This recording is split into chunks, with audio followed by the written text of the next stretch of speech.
চিনি মানে ফুরিয়ে গেছে তো, ব্ল্যাক কফি তিতা, খেতে পারছি না। চিনি হবে? Sure.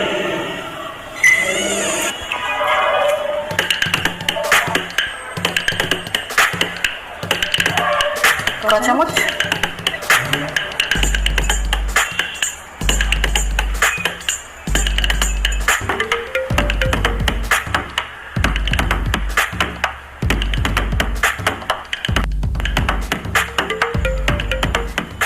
আরো পুরো বয়াম লাগে আমার। আমি কি পেতে পারি বয়ামটা? আমি পুরো বয়ামের চিনি খেতে পারছি।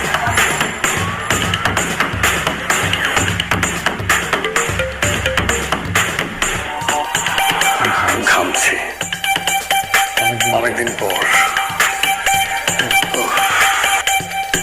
একবার নয়, একজন প্রেমিকের জীবনে প্রেমের ফুল ফোটে।